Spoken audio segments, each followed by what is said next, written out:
And we are live. Holy smoke, that went quick. Good evening, everyone. Welcome to Holy Crap, the Vlogcast. Vlogcast that comes from a skeptical point of view to answer some of the questions of why. The Vlogcast started as a combination of spite and the Streisand effect because I wanted to bitch slap some people about stuff that they didn't know enough about, that they didn't know that they didn't know enough about. Because shooting fish in a barrel is all kinds of fun. Part of this is to follow through with the old adage, sometimes a journey is more important than the destination. I'm your main host. I'm known as Shujin Tribble, pretty much all over the place, Shujin. You can find me pretty much everywhere under that name. Let me show you the short lineup for today, which would make Phil Rizzuto so happy right about now. We miss you, Phil.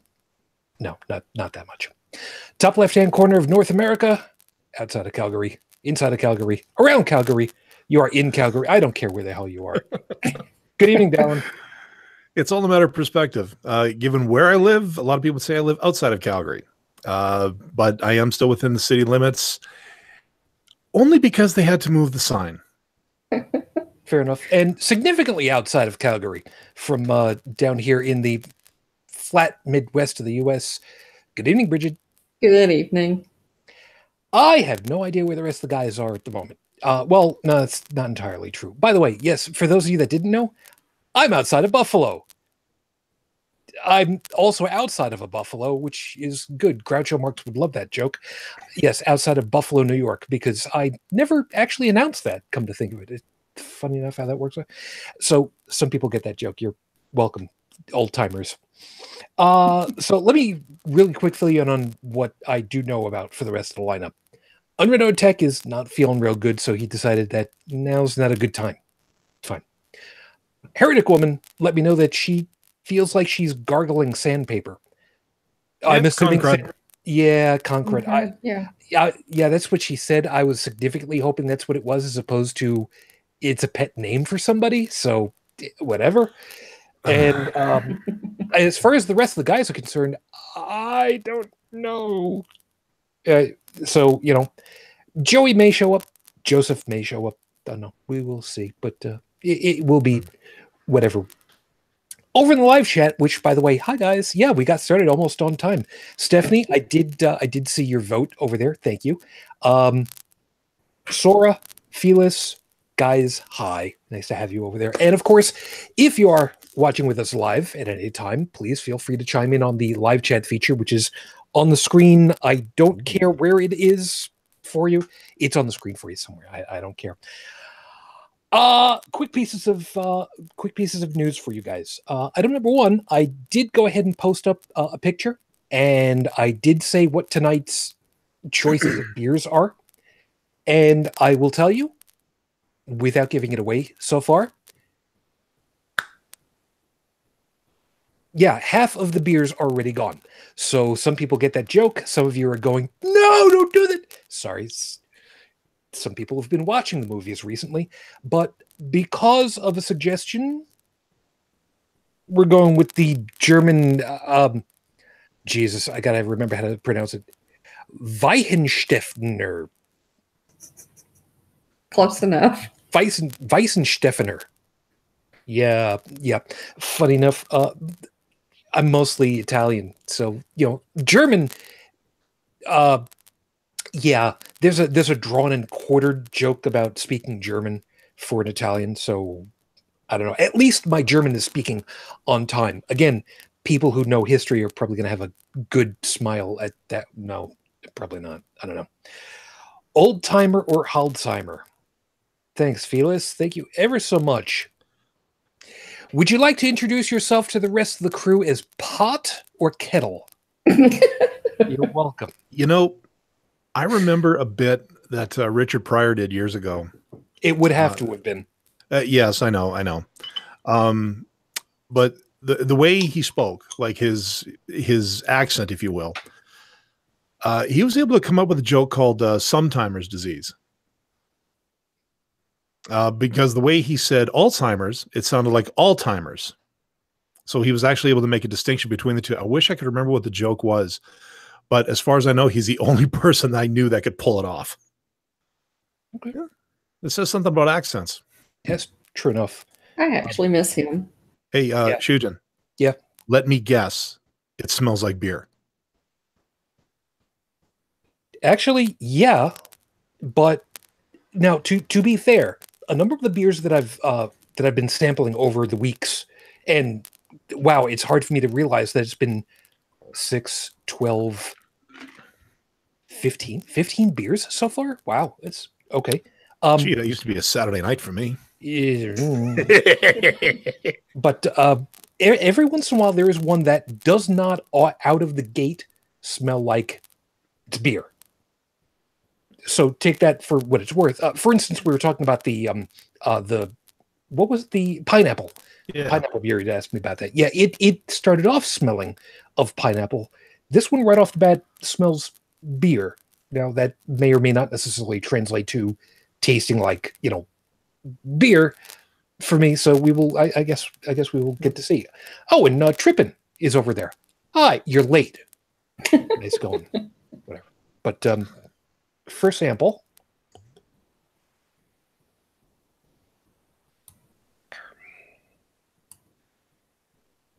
Okay, first sample is beer.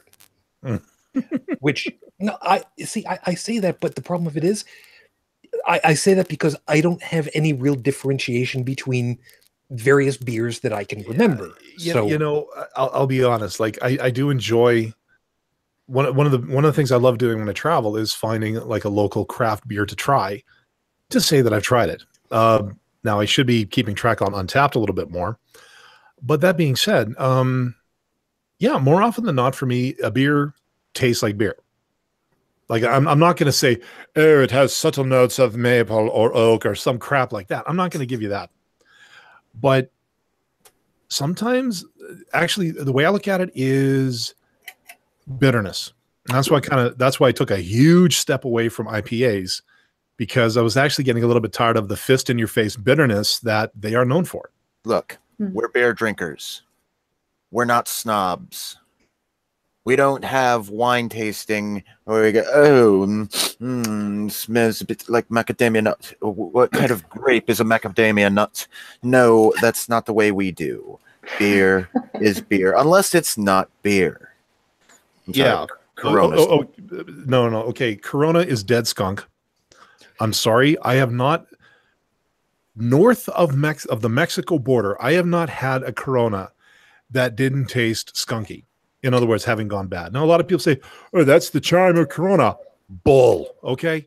Well, liquor sucks too. Yeah, like, oh, yeah. But like, no, I've had other kinds of Corona while I was in Mexico. And trust me, they've got versions of that beer down there that are 10 to 50 times better than the garbage they send up here. But Joe, I'm hoping you'll agree with me when I say this. There's beer, and then there's Guinness. That's on a whole nother level. But would you say that? I do enjoy my bottled bread. Good. At least on that we can agree. And then, of course, there's the four-sip stout at the church. Yeah, I'm going to have to see about that. And since I don't really do beer or wine, I'm more of a, I like good tequila. When you can remember it after the fact. What do you want? I think I just fell in love with you all over again, Bridge. Oh, like Don Julio. Okay, that's my favorite. The silver label. I'm sorry. What do you want? Tequila. What? Tequila. Yeah. Why? It makes me happy. So since the folks over in the live chat are making reference to it already, yes, Joey, good morning. Thank you for joining. Yes, my apologies for being late, but I spent most of today trying to get some very specific technical specs translated from Japanese to English, and I'm telling you, that is a lot more difficult than it sounds. Mm-hmm. I can believe that. And somehow the term digital waifu just popped into my head. Not quite. I was going to say, my mind went somewhere else completely. I realize that. Yeah, later. And also popped in, although did not introduce himself yet because they were being very nice. Good morning, Joseph. Good morning, sir. Glad you're How do? Actually, right now, I dinged my sciatic nerve again earlier this week, so it's been off again, on again with my being able to sit long enough So it's been one of those things. Dallin, Yes, sir. A, I don't know call a me thing sir. or two about the sciatic nerve. A, don't call me sir, and B, your shitty Japanese waifu does not have guns like these. Given what I've seen of certain video games involving anime girls with guns, I can understand what you're saying about that. Yeah, the animes of girls who are actually battleships. I don't Stop think I'd want her to have a gun. Blue Arpeggio. Yes, love that one. God damn it. Really, Joey? I'm sorry. Yeah, Joseph. I was talking with a buddy of mine, or a guy I work with. He's he's on his way out on what was it? Yeah, he's on his way out yesterday, and everybody's saying have a good vacation. I says, "Oh, where are you going?" He says, "Yeah, I'm going to Paris for a couple of weeks." I'm like, I'm jealous as hell. Paris, Ontario. No, he's coming to your neck of the woods. All right. It's okay. I'm not going to ask you to look out for him or anything like that. Oh, I'm sure he's going to be very well taken care of. I have no doubt. Yeah. Look at the bright The side. city seems to be dedicated to that anyways. So always somebody on every corner willing to take care of you for Oh my. for a buck or Poor two. Christ. Well, really quickly, speaking about that, next weekend, Little One is going down to New York City for a school trip. We'll be performing in Central Park. Good on him. Nice. That's going to be great. Had asked me, we're on 6th Avenue in Manhattan. Should we go for lunch? I don't know. Anywhere that looks like it shouldn't be open, go with that. And I did tell him as we were going to do a little bit of food shopping on the way home. You will probably see somebody with a table and 3 playing cards. Don't play 3-card Monty. What's that? Oh crap! I got to learn you about this. So yeah, we gotta have a long discussion about that one. Yeah. So there's going to be that. Additionally, next week I will not be running the show because I will be in the middle of a 36-hour radio stream marathon. Either Dallin or Heretic Woman will be running the show if we have a show. It's not set in stone just yet. We will give you guys a little bit more information on Twitter and Facebook to let you know if and or if not. I, of course, would be hoping that, yes, we would, because I'd like to think that the show will continue on without me, when I'm dead. And we'll kind of, run it from there and see what happens. So anyway, so we'll see how that plays out. And the reason why I wanted to tell you guys that is because my opening has everything to do with that. So with 5 minutes on the clock, your 5-minute freestyle starts right now. It's labeled Revenge. Revenge is a dish best served cold, which sounds better in Klingon, but I can't for the life of me pronounce it, although I've tried a couple of times. Whatever. Revenge is also the name of a warship from the old, Pirates of Penzance type era. But in this case, revenge is one of the things that drives me. Damn you. And it's really, really hard for me to explain just how much so. This month starting up, well, actually, I should say this week coming up, will mark 13 years since we lost my wife to a rare form of cancer. It's called angiosarcoma. The joke, if you will, about it, when we finally got the description from the guys at Roswell Park Cancer Institute here in Buffalo, is that for them, and remember, the name of it is the Roswell Park, which was the name of the first real doctor for the place, Roswell Park Cancer Institute, a group that deals with cancer, was that for them, it was 1 in a million. And my wife had the sense of mind to be able to say, look, if I'm going to have something, I want something different and unique. I want to be special. sense of humor. Sometimes that's what she got to work with. 13 years ago, she lost her battle after 2.5 years. At the time when we got the diagnosis, the survival rate at that point, 5 years, was 20%. 20% of people with that diagnosis would still be alive after 5 years. That's sobering, to put it mildly. Those numbers are far and away better these days. It's been over a decade. I don't have the numbers, unfortunately. I did not go looking them up because I have had an exceedingly difficult time this year dealing with it. Because we were married for 12 years when she left. This year sets us the longest that we were together, and now gone.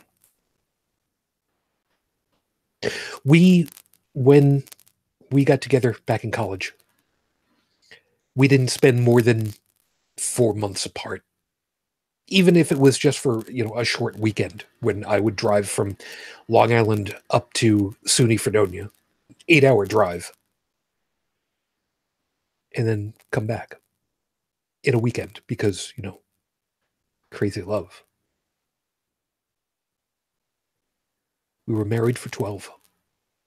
And this is now going to be 13 years since.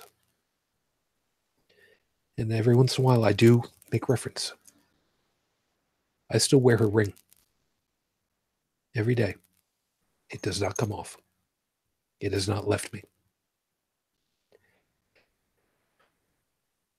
For me, I want revenge. Yes, I want to be able to say that it's for a good cause, that it's for, that I want others to have it better. Because I promised her, literally, as she was leaving, we will beat this for someone else. My word. Yes, I want to do for others. I want families to not have to deal with this. I don't want single fathers to have to raise their kids alone. But even with all of that, I want revenge. I want this done away with. I want it to never be a dark mark on someone's towels. I want this beast gone. I don't think I will ever see that because of the way the cancer works. But you bet your ass. Next weekend, raising money for Roswell Park. Yeah. I will do my little part. It's episode 212 on the docket, Your Honor, and yes, I did double check to make sure that I had the numbering right again. Stop doing that. Now, look, last week we kind of got on to talking about how, groups are doing weird stuff and really shouldn't be in the name of religion. But fortunately, we have a story that made me very, very happy. That also raised questions for me, where one of the states here in the U.S. had gone ahead and signed off on legislation that basically said, yeah, gay conversion therapy, yeah, you're not allowed to do that. That's now illegal. And good on you guys for doing that. But I wanted to talk a little bit more about that in a little bit broader terms. Because what people are supposed to be able to get away with doing, if you will, medically, should be based on medical science. But we know full well that religion muddies the water massively as far as to who's supposed to get away with doing what and what they can even talk about. We're going to get into a lot of things. So, Bridget, fair warning, you know full well, whenever there's stuff that's medical coming up, I'm going to be coming over to you for a lot of stuff. But Joey, trust me, I'm going to be hitting you early for a particular item. And don't worry, you're going to understand it very easily. And please forgive me for kind of cleaning myself up after that opening, because, yeah. You know, I try to tell you guys that I try to be really a pro. Sometimes stuff is just way too personal. You made it through it. That says something. Yeah. And as an aside, by the way, only because I can get away with mentioning it, and I need to stand up for a couple of seconds anyway. Ow!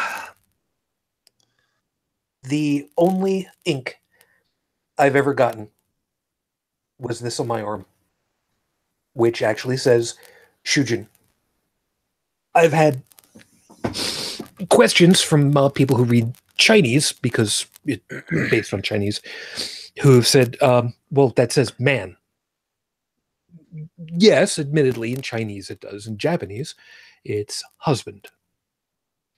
That is what my wife used to call me. And I've never swayed from being that. I will forever be her husband. Speaking of a sort, unfortunately at the moment I don't have Heretic Woman here, and I don't have any new information for you guys on Rafe Badawi, other than there is still a little bit more push for him to become an honorary citizen of Ontario? Yeah. Or possibly Quebec, since that's where Ansef is living. If I can interject for just a moment. Last weekend I wasn't here because I was attending the Alberta Secular Conference here in Calgary, and Heretic Woman was up here as well. Hence her absence as well. I think we were busy getting drunk in a lounge when the show was on. So anyways, the last speaker of the whole conference was Ali Rizvi, who is a good friend. Actually, I don't want to say he's his best friend, but he is a friend of Raif Badawi. And he even talked about him. And crazily enough, I poked my paw up and I said, have you heard anything? Because what I wanted to do is I wanted to give, I wanted to be able to give some kind of report this weekend to say if there was something going on. Now, what Ali told me, it sounded like there is something going on, but he wasn't at liberty to say. And I think he was going to hook up with me afterwards to talk about it. But, well, life kind of got in the way. We all got kind of busy. But it sounds like there might be something else going on that can't quite go public yet. The way he said it, he sounded positive about it. I wish there was more I could say. Suffice to say for our listeners, maybe there's a little more hope coming. But, you know, don't quote me on that. All I'm saying is that it sounds like there's something going on. Always something in the wings. That's good. At least I'm hoping that's going to be good. But we will see what happens. I did double check my numbers, by the way, as far as to the amount of time that Rafe has been incarcerated. It turns out that I've been doing it by hand recently, well, for several weeks now. And it just, like I said, I just double checked my numbers. I was only off by 1 day. So as for the recording of tonight's show, it is now 5 years, 11 months, 2 days since Rafe Badawi was unjustly incarcerated for thought crime. Our hopes and our thoughts are still with you and your family. Actually, there was one other thing. Good. The Crown Prince, the one that's been making quite a few waves in Saudi Arabia right now. Are you guys all sitting down? I am now. Good. I'm sitting. A lot of the reforms that he's putting together right now, the things that he's implementing, are the same things Rafe called for, those prior to his arrest. The prince is doing what a man is sitting in prison for suggesting. Let that sink in for a little bit, ladies and gentlemen. That says either massive hypocrisy or changes. Changes. I'm hoping the latter. Yeah. Mm-hmm. But because he's only the crown prince and not the king, he maybe does not have the authority to release Rafe on his own. And besides which, even if he is making the very same changes that Rafe called for, if he's released, there's probably a certain section of the Saudi Arabian public that will go ape shit. Let's just put it that way. It's Yeah. not about the nature of the crime that he's imprisoned. It's for the fact that he usurped authority. And, well, you know, if the authority changes their mind, doesn't really matter. It's just the fact that he went against authority. Yeah. And that's one of those sad but true facts of figures in authority. It's fine if it's their idea, but if it's somebody else's idea, it's treason. Yeah, even though that, and put it all together, it doesn't make any sense, but hey, it doesn't matter. It's humanity. Nothing makes sense. You're not supposed to think about it. Precisely. You're not supposed to know that. Yeah. Well, we'll see. Bridget. Mm-hmm. What I was going to say is I ran across an interesting news story about Saudi Arabia within the last couple of days. In June, women are going to be given the right to drive. I'm not sure which day in June, but in the meantime, they're still arresting women for driving and trying to do that while they still can. So there's been an increase in arrests of women before that June deadline. That's that last gasp reaction. Yes. You know, it's like, get as much as you can because tomorrow it's going to be gone. Mm-hmm. You know? Yep, we've heard of that. We've seen that, and we're seeing it. Yeah. Wait a second. They're overturning the woman allowed to drive rule. Yes. They're overturning it. Starting in June, women will be allowed to drive. Oh, wait a second. Okay, I understood that they won't be allowed to drive anymore. No, they will be. Okay, so who's being desperate? The people who are still trying to arrest women before June for driving, breaking the law. Yeah, that's just pathetic. They're just trying to fulfill their programming. Right. Yep, one last opportunity to say, yes, we're going to go ahead and we're going to punish you to the fullest extent of the law while we still can, because we can. Won't be able to do, yeah, exactly. Yeah, because we can. They were wrong. Or no, this is how they said it was. So this is what I have to do. Yeah. So we'll see how that plays out. By the way, I don't know that I had mentioned it, but TDTF, I did see you over there, and Trippin also over in the live. And guys, thank you very much. I appreciate it. So let's go ahead and just really quickly cover the piece that's on everybody's mind. What the hell is gay conversion therapy? Yes, I know. I'm ripping off somebody else, whatever the hell. So you know who? Yeah, it could be worse. I was going to say you could have said something like gay conversion therapy. How bullshit is it? Yeah, I could have, but there's only so many times you can dodge that legal bullet. So, love you, Noah. Yeah, yeah. So Bridget, yeah, real quickly, go ahead. Gay conversion therapy is a method to supposedly get gay people to go straight through associating being gay with something really horrible.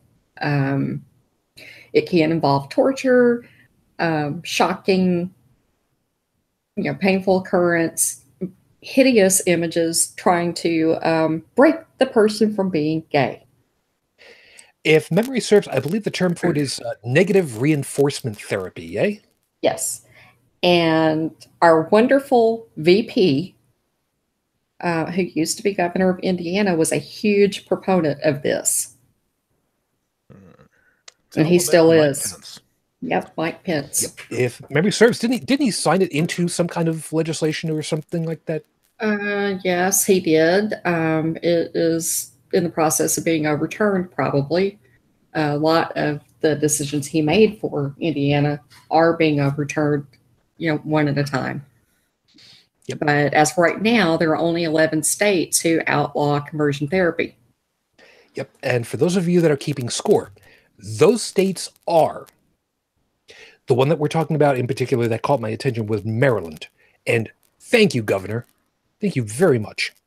The other states currently are Connecticut, California, Nevada, New Jersey, District of Columbia, Oregon, Illinois. Sorry, Illinois. Illinois. Illinois. There's a reason I'm doing that. Vermont, New York, New Mexico, Rhode Island, and Washington State. Congratulations on all of you guys. And yes, I'm saying Illinois because I'm looking to piss off some people. Because they'll never show up on the show because we're on way too late for them. So, piss off, guys. I've asked several times. Yeah, just an aside. You know that I was born in Chicago, right? Yeah, I know that, but I'm specifically thinking of a couple of other guys. Don't worry. But as an aside, all of those states that you just named, how many of those are quote-unquote blue states and quote-unquote red states? That's just something to think about. The one thing I find interesting, though, is that you mentioned District of Columbia. Mm-hmm. That's got to be tweaking Mikey something fierce because he's kind of working in that state right now, isn't he? Mm-hmm. So, yeah. But seeing it being, banned in certain states is probably also wigging him out a little bit. Yeah, but you know what?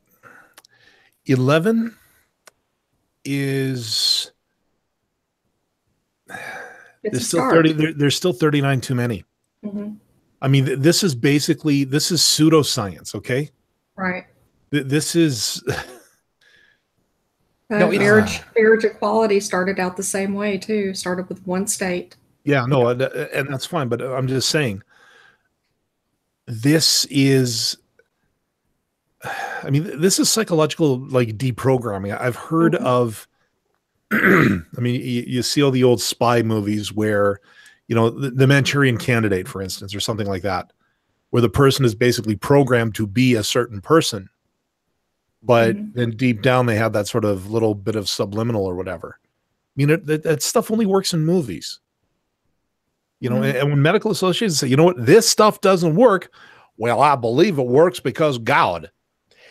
Well, you're a freaking moron then, and aren't if you? Pence ever became POTUS, he would be all for making that a federal law that it must be allowed.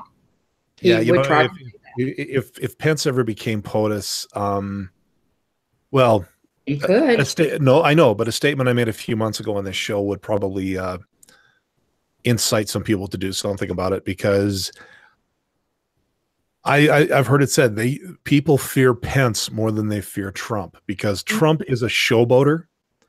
I mean, yes, he's drummed up a lot of rage. He's allowed a lot of the stuff that's been repressed over the years to come to the surface in terms of socio-political sentiment.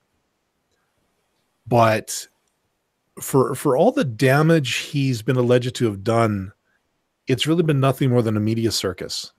Yeah. What scares the hell out of me is that if a guy like Pence, who is a politician, gets into power, you guys have got real problems then.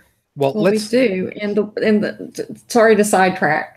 No, that's fine. But 45. I cannot name this person, but he is the perfect example of what evangelicals love, as far as being the perfect example of authoritarianism.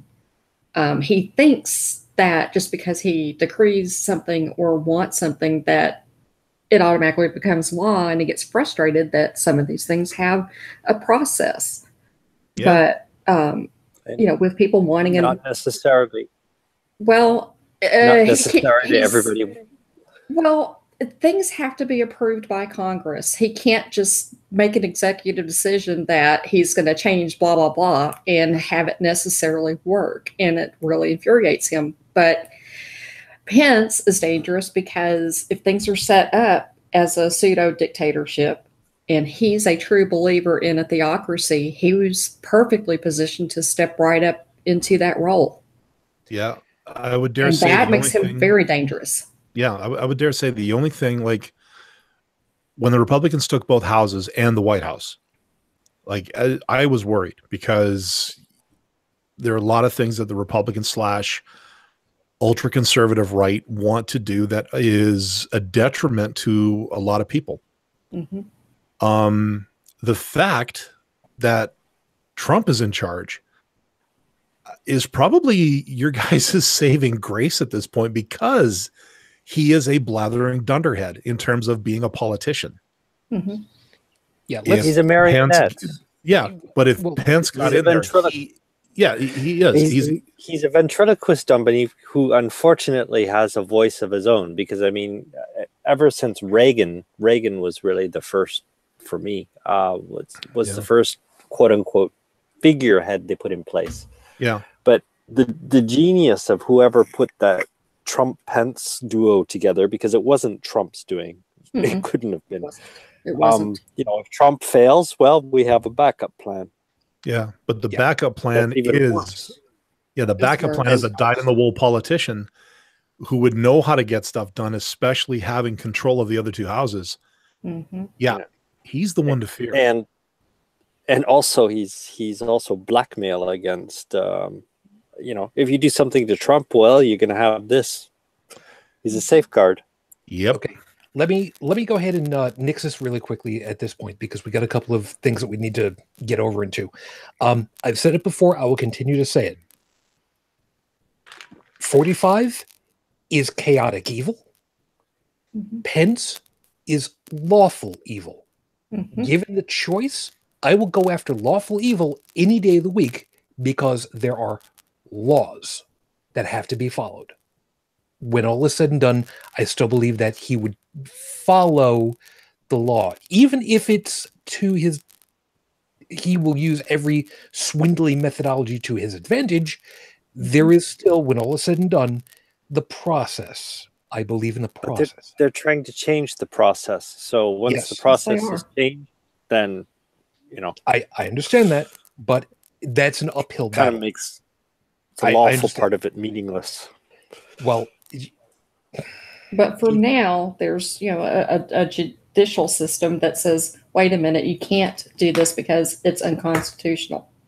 Right. Now, as long as the laws are still there, we have a hope. As long as we're still democratic. Right. Now, here's but as far as I'm concerned, we're only democratic in as a facade. Only on the surface are we democratic. There are, you know what? Can't argue with that. Tonight is not the time to go through all that political deep dive. However, the reason I'm bringing this up is because of the thing about this that I need to make sure that we're covering is the religion angle to the medical stuff. Mm-hmm. So, Bridget, I'm going to ask you a question. Then, Joey, I've got a different question for you. Okay. Bridget, I know that there is no way in hell that you have read all of the DSM current. What is it? DSM-5 currently? I think it is. Yes, it is version 5. Yes. Yeah, which is, if memory serves, it's very, very large. It gets larger every revision. Which makes perfect sense, because we're learning more and more about the human animal. Right. So here's my question. Mm-hmm. Once upon a time, homosexuality was listed in the DSM as an ailment of sorts. Yes, it was. I think as recently as DSM-4. Okay, which would put it at roughly what year? Roughly. 5 came out a couple of years ago, I think. So, I mean, it's been recent. I can Google real quick. Okay, so I'm assuming somewhere roughly 1990. Roughly.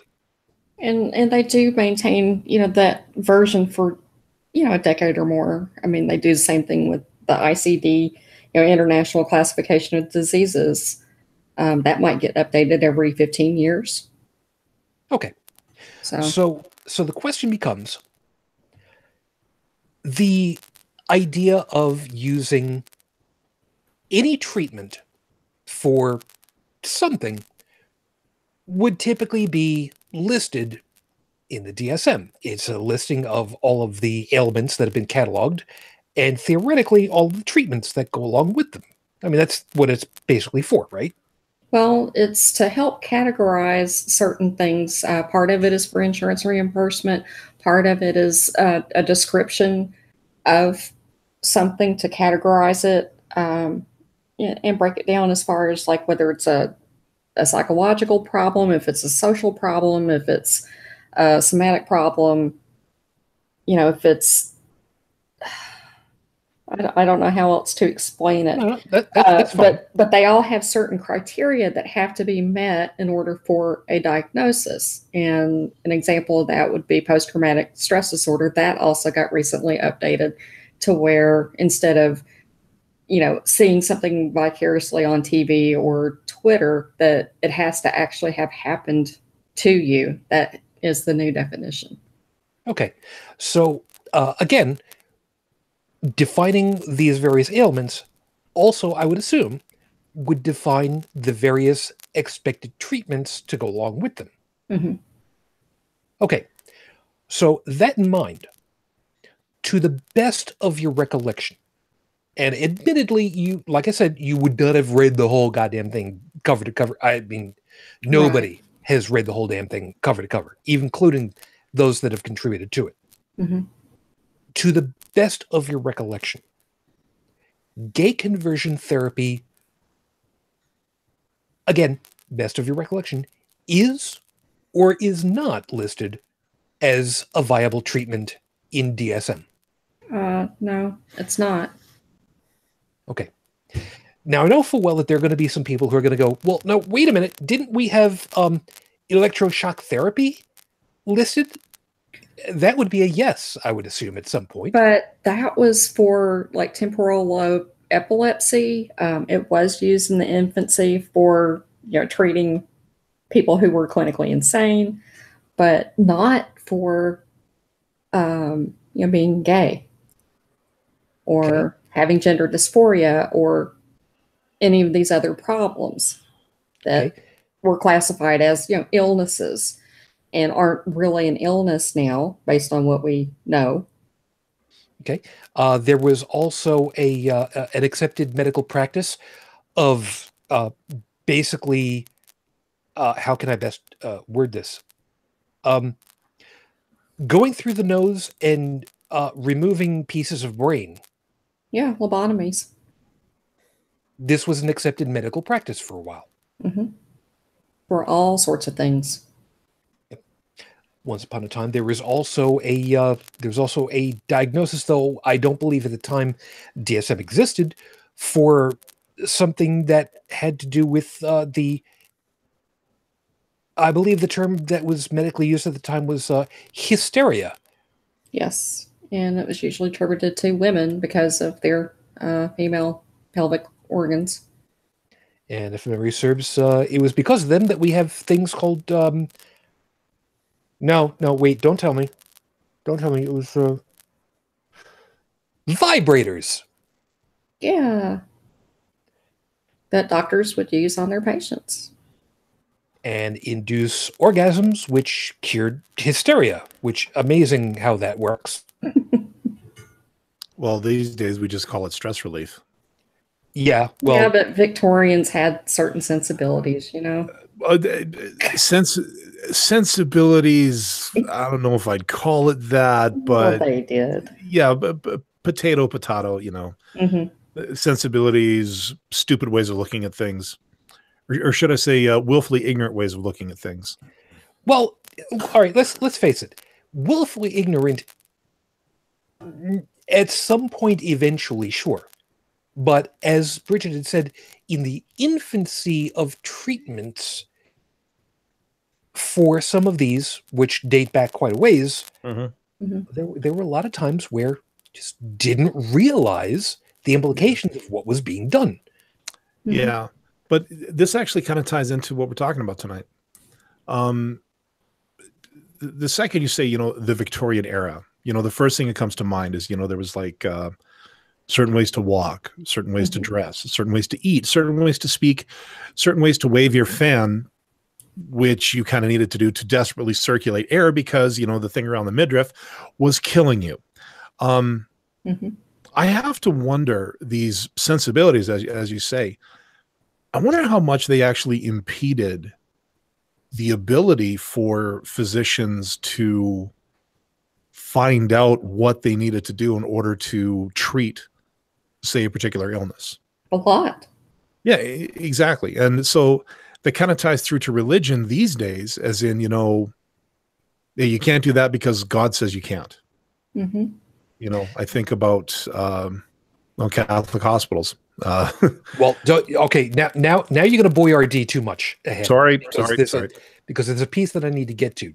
Joey, I'm going to bring up. I'm going to kind of bring up a sore subject, but you're the only one in the group that can really attest to this one. Okay. If you had been Jehovah's Witness and you were still in that room that made the nurse suddenly scream in terror, suddenly seeing the dead come back to life, what would have been your prognosis because of how much blood you lost? Well, I certainly wouldn't be here discussing it with you now, would I? Please explain to the jury exactly what that would mean. With the amount of... Let me put it this way. Not the amount of blood I had left on my person, but the amount of blood that I had left along the various routes that it took to get me to that particular TMC. Yeah, I'm pretty sure I'd be dead. And why could that possibly be, and why would I be connecting that Jehovah's Witness? Because they don't allow you to partake of blood transfusions, if I remember correctly. Exactly right. Exactly right. I can't believe that I actually had a Jehovah's Witness try to justify that one to me without using God. Yeah. This was a conversation I had years ago. And unfortunately, at the time, I hadn't clued into why I was having the discussion with them. They were trying to get me, who they thought was an intellectual at the time, to justify their position. And what they had what they had said was, even though places like the Red Cross or Canadian Blood Services, in my context, they screen the blood, they scrub the blood, they make sure that there's nothing in there that could harm you, potentially. What they were going after was the 0.001% possibility that you could get a disease. And that is why they don't do blood transfusions. Now, older and wiser than I am now, I realize now why they forbid it. I still don't quite understand it. But yeah, back then they were like, this was a kid trying to use an apologetic on me. And I actually, I agreed with him. Just because, yeah, there's always a chance you're going to get something. I mean, shit, look what happened to me. Yeah, 2-day surgery out by the end of the week. Yeah, right. Maybe it's just that they don't want to end up being vampires. Just the thought. Well, I don't know, but like I said, back then they actually tried to justify their stance on it from a medical perspective, saying that there's the possibility that you can contract a disease. And I don't know. I mean, if I'd been older than, I don't know, 10 years old at the time, I might have maybe tried to find some statistics on it, tried to be a skeptic about it. But they do have a point, though. If you remember Ryan White, I don't know if Shujin remembers him or not. No. He was one of the first kids in school who died from AIDS after a blood transfusion. And they had barred him from school because they were so afraid it was contagious. The earliest one that I remember for that, if I remember it correctly, was Arthur Ashe. Wasn't it from a transfusion for him at one point? And so was Paul Michael Glaser from Starsky and Hutch. His wife died from AIDS after a transfusion. So that was a legitimate concern back then. Yeah. And then actually a few years ago, there was what we called the tainted blood scandal up in Canada, where a lot of the stored blood turned out to be HIV positive. Yep. I remember that. Because at the time they didn't know how to screen for it. Yeah. Now let's be fair about this for a couple of seconds. The apologetic that Dallon's talking about is a post hoc rationalization. For those of you that don't understand what that means, basically it means we're making up a reason after the fact to justify their...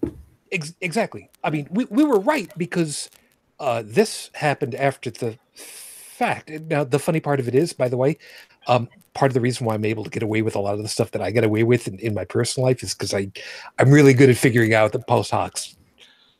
Don't tell anybody. You didn't hear that. Anyway, but the problem of it is, like Dallon was saying, Jehovah's Witnesses have had this long-standing thing. We don't accept blood. Why? Because the book said, because there's a chance we might get something. Yeah, there is that chance. Now, as with before, the AIDS epidemic, there's no other description for it, really came into the fore 1980. The biggest ones that I can remember were, like I said, Arthur Ashe. Was it Michael Jordan? No, Magic Johnson. Magic Johnson. Yeah, thank you. I was my apologies. I forgot who it was off the top of my head. I'm sorry. It's okay. And the biggest one, and this is going to be a problem in movies very soon. Freddie fucking Mercury. Which I'm not saying anything about the movie other than I found out that entire part of his end of life is completely non-existent in the movie. Yeah, which I'm pissed for. Which is a whole other thing. Yeah, there was something about that though. Something I read. Apparently, this was at the request of the band. I've heard that, but at the same time, I don't have enough information to really do any kind of a dive on that right now. But in any case, 1980 was when I can remember this stuff coming to the fore. This would put me at 11 years old, living outside of New York, living on Long Island, where the local news was ABC, NBC, CBS, and a couple of independent stations, all based out of New York City. So the stuff that would have come across as far as to what was happening in New York, especially for the gay communities, the bathhouses, when suddenly there were all of these people that were coming down sick with GRID, if you remember that. I'm sorry? Before it was HIV or AIDS, it was GRID. That was gay-related immune disorder. is what it was first called. Ooh, because it was started in San Francisco. Yeah, and it was thought to be centered only, and it was thought to be gays. only by yeah. Mhm. God, I remember Eddie Murphy did a bit on that too, in his show Delirious. Mhm. Mr. Johnson, you have AIDS. AIDS? I'm not a homosexual. Now, that joke today, would be an absolute terrible taste. But when it was originally said, it's exactly what Bridget said. Mhm. Yeah, it's what was thought of. And there's a couple of things over in the live chat. Trippin had said Nancy Reagan was shamed for holding and hugging HIV babies. Yep. Yeah, like that helped out. Also mentioned that a couple of blood banks in China accepting blood and not testing, and hundreds got HIV from surgeries. And Dallin, you'd also put over there various people shamed by religious folks for exactly this. Well, actually, no, I want to know, is that, okay, yeah, Trippin just answered my question. I wanted to know who was shaming Nancy Reagan. And yeah, it's by religious people for, again, AIDS was at that time associated strictly with the homosexual community. So therefore, if she's being shamed for, hugging or showing an infected child love, which any parent should do, getting shamed by some religious wackaloon. Because it was a plague from God to punish their sinful ways. Yep, and that's exactly where I'm going on this one, because this was 1980, and as we know, as we've talked about before, especially with Bobby Carey, this was about the same time as the Satanic Panic. So the religious right, and by right I mean right hand of God, apparently, because very few things that were correct about in a lot of ways. They were the ones who were saying it was specifically a gay male judgment from God. And it got even worse because I very clearly remember the rumor that had circulated about it, that it had started in Africa from some man having sexual relations with an ape or a gorilla or a monkey or a primate, acquired it that way, and it spread from there out into the male, because everybody in the male gay community was having sex with everybody else, and that's how it happened. And it spread fear-mongering, and again was specifically a thing that the religious folks absolutely made incredibly worse. Oh, they probably saw it as the ultimate opportunity to flex their muscles and say, see, this is what God does. So come to our church and pay us your money. Every mega church back then probably cranked a batch in their shorts at the thought of getting all these new people in their flock. And again, another post hoc rationalization. See this new medical thing that's happening? This is God at work, which in no way, shape, or form was it, at least as far as evidence is concerned. But at the same time, we had all of these groups who were saying, you are bad people. And that's a good portion of how later, decades later, we have the groups that are saying, well, we can't blame AIDS on you anymore because it's no longer a death sentence. It's now basically chronic. Yeah.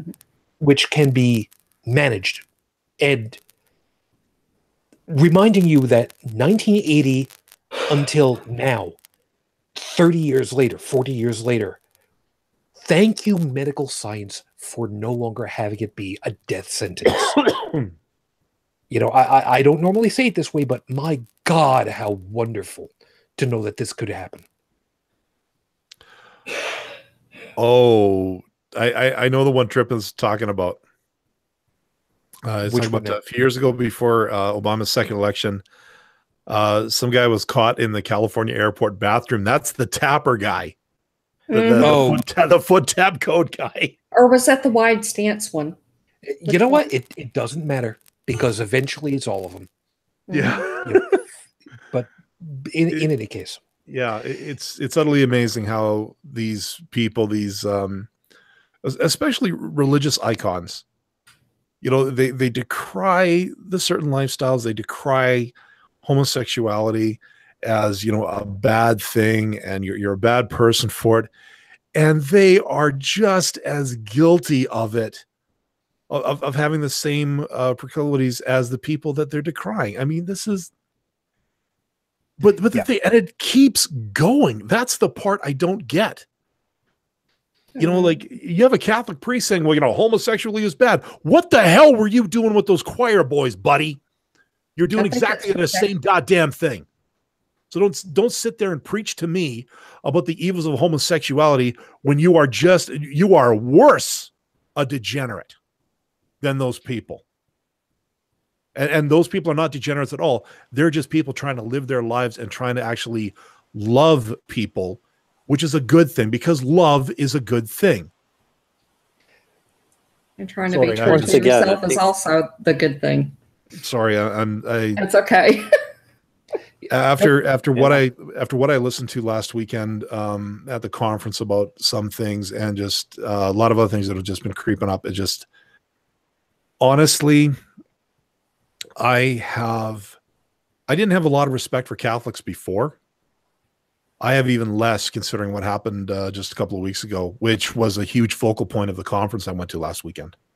Well, we'll get around to that. Joseph, you had something that you were going to say.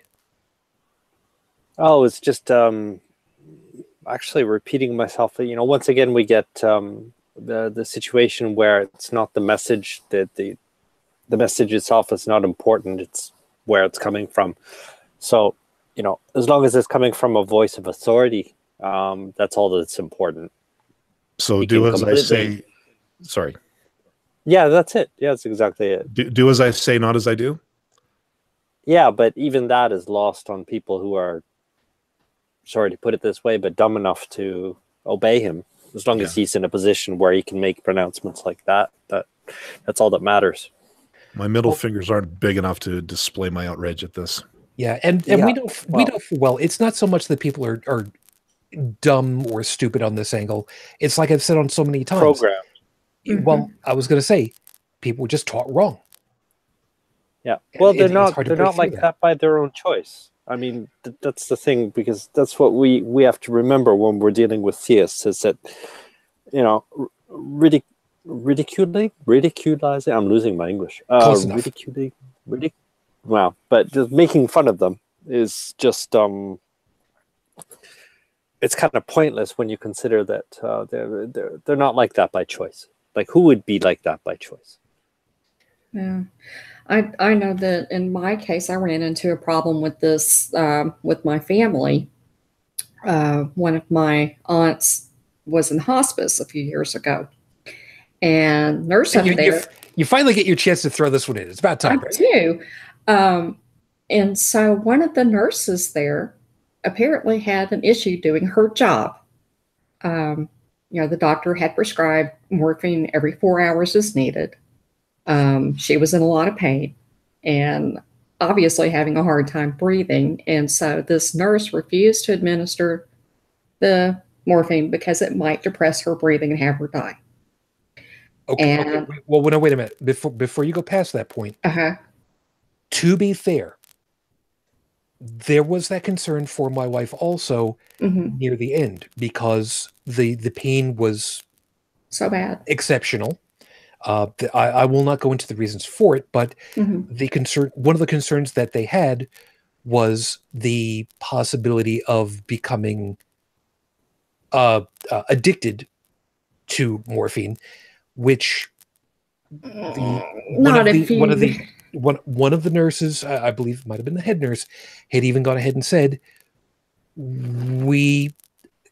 I'm paraphrasing a little bit because she was much nicer about it.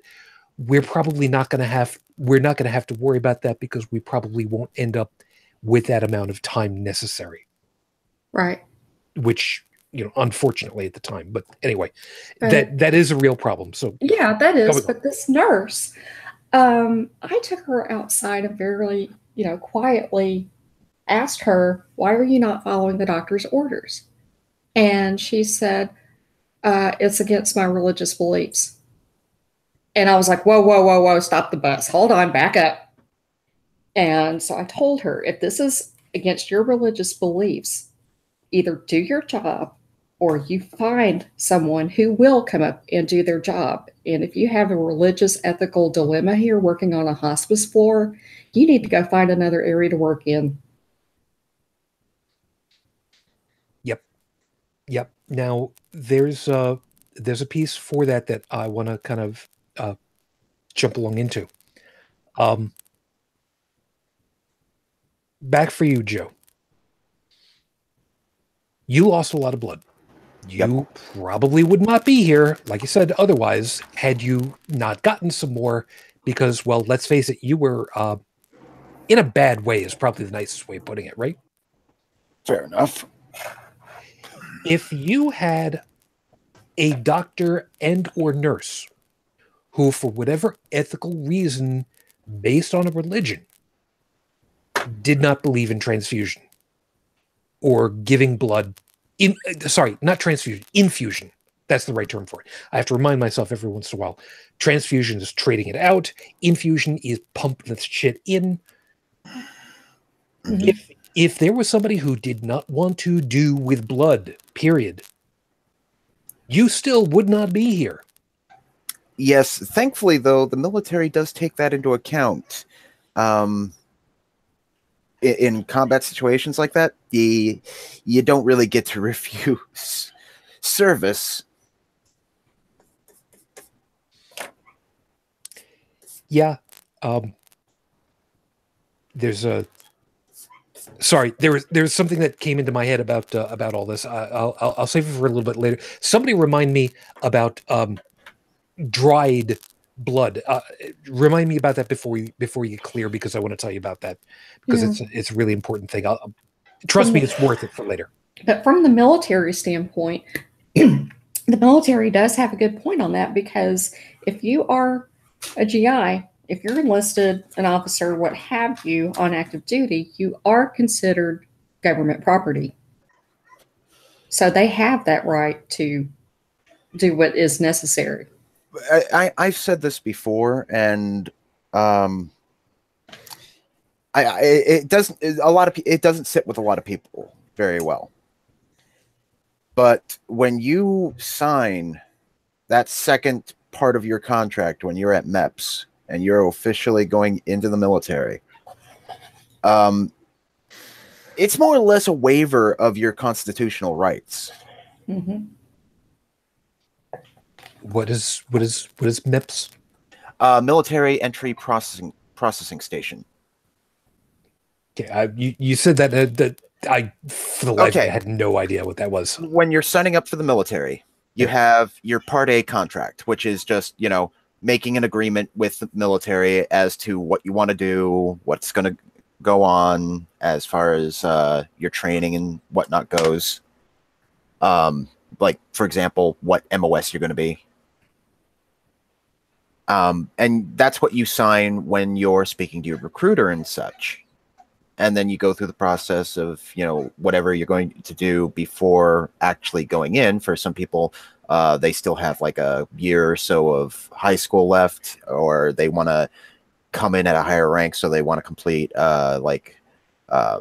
pass an APFT, Army Physical Fitness Test, get somebody who, as a recommendation for signing up alongside them, anything like that. Yeah, they have a delayed enlistment program. Yes, that's what it is. Mm-hmm. That's what it is. But then once you're ready to go, you go to the MEPS, which is not your recruiter station. I mean, you've seen military recruiting stations. They're everywhere. Yeah.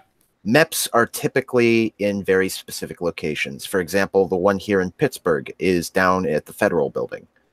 So there might be, the towns surrounding Pittsburgh, there might be, a military recruiting station in every town, but only Pittsburgh has a MEP station. So anybody who got recruited in, say, Moon Township would go to Pittsburgh to go to MEPS. And that's when, you know, they do the entry-level physical screenings and such like that. You sign your Part B contract, which officially makes you part of the military. And that's also the one that has the little stipulation that, yeah, you're signing up for so many years active, but you're going to serve 8 years total. You need to give up some rights for that. Whether you be put into the reserves or the inactive readies, whatever. So yeah, if you read it carefully, it does very much sound like you are waiving your rights as a civilian, as a citizen of the U.S. Are you waiving them entirely? No. Even soldiers have rights, but for example, the idea of free speech, you no longer have that. Right. Criticizing your commander-in-chief is a huge no-no. Yeah. Going to a protest in your uniform when you're active duty, huge no-no. Yep. So now to bring this back into the scope of where this all plays into, if you have a problem with a medical procedure and you don't want to perform it, it should be based on a scientific principle to be considered for anyone else to follow. Mm-hmm. Yeah, evidence-based medicine. That is the standard.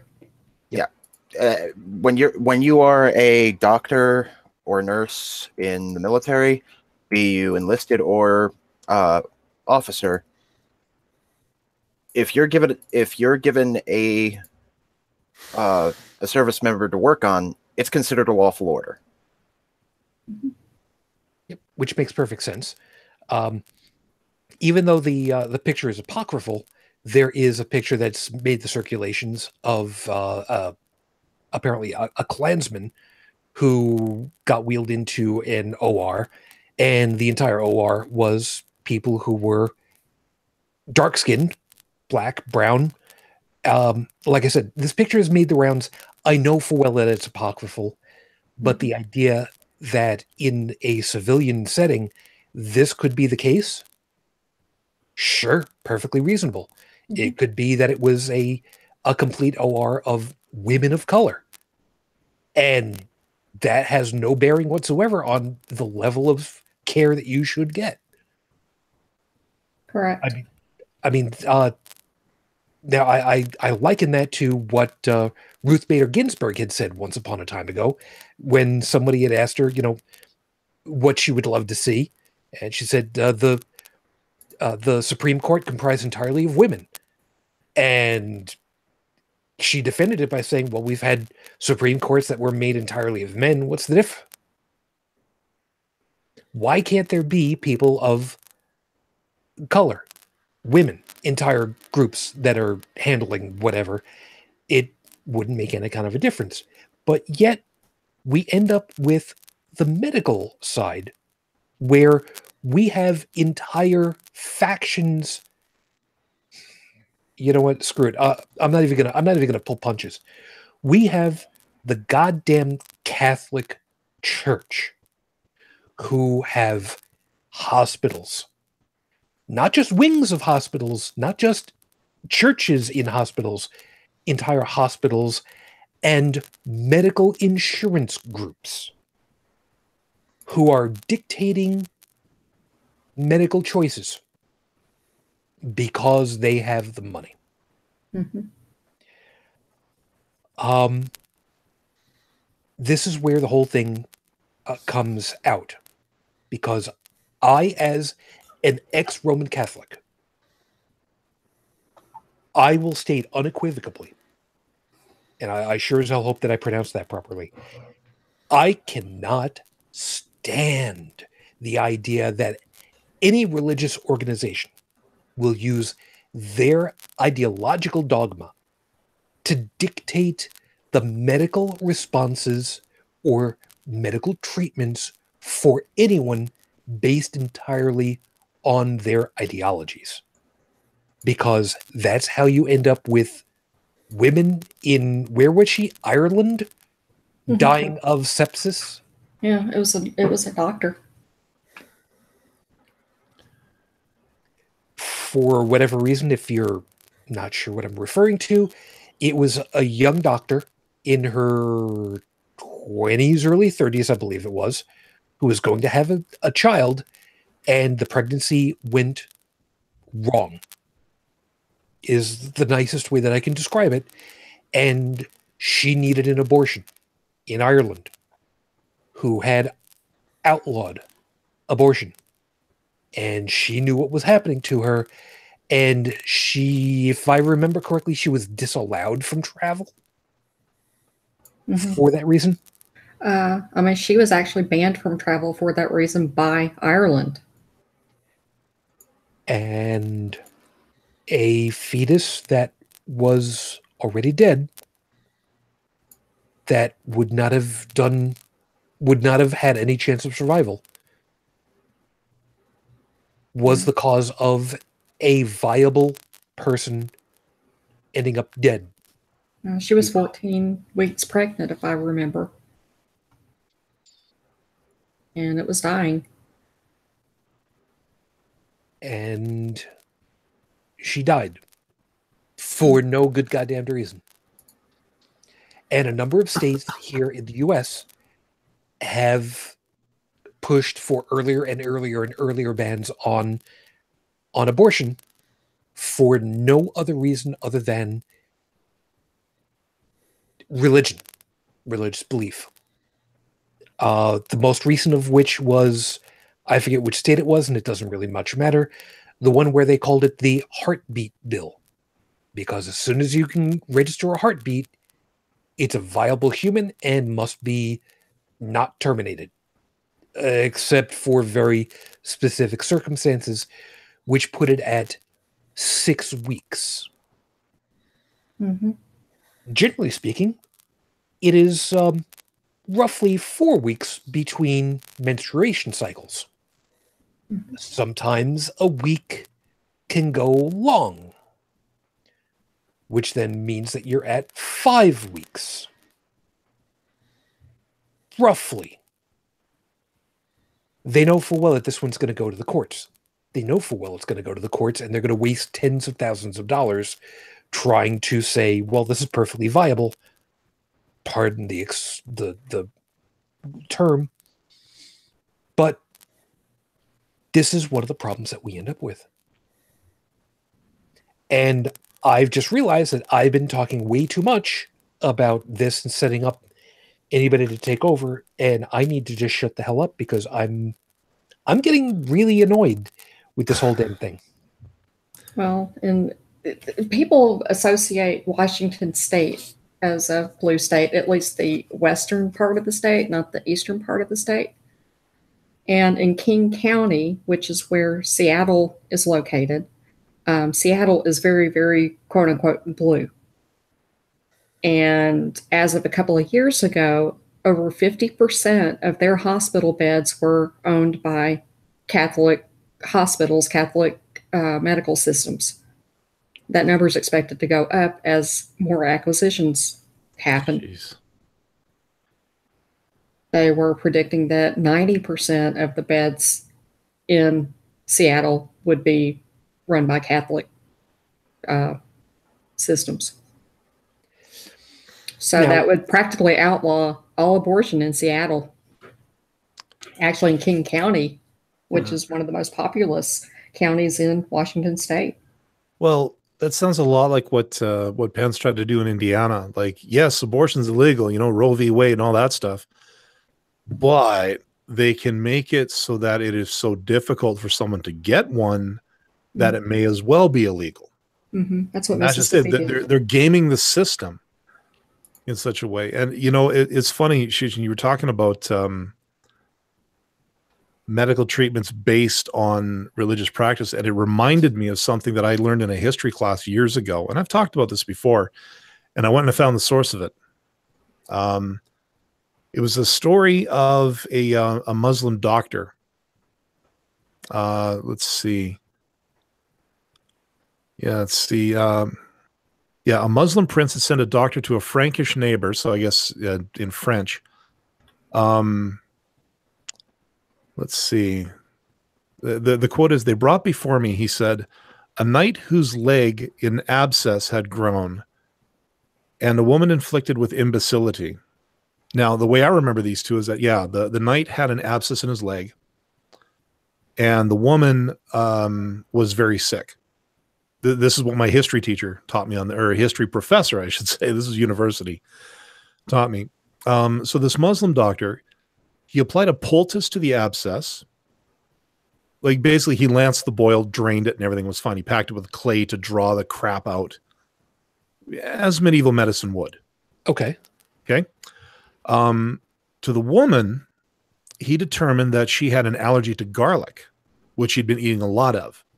So changed her diet a little bit, as anyone with a food allergy should, and she was fine.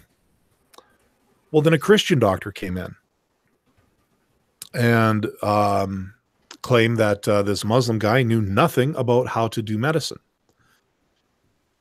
Because boils were considered a plague and therefore considered of the devil, vis-a-vis Exodus. He asked the knight, "Wouldst thou prefer to die on two legs or live on one?" Well, the knight obviously said, "Well, live with one, because obviously now my leg must be cursed." So they brought in a guy with an axe to do the amputation, because they didn't really have the nice way of doing it that they do these days. Although I'm not entirely sure what's considered a nice way these days, but I guess they put you under at least these days. At least. Yeah. Use the local anesthetic at least, and then cauterize it after they. Yeah, like, look, my dad lost his leg. I didn't exactly want to go into details with him, just Fair enough. I didn't want to broach that subject with him. So this guy swung the axe. Let's see. Yeah, he hit it once, and it didn't cut all the way through. So he hit it again, cracked the bone, the marrow fell out, and the boy died.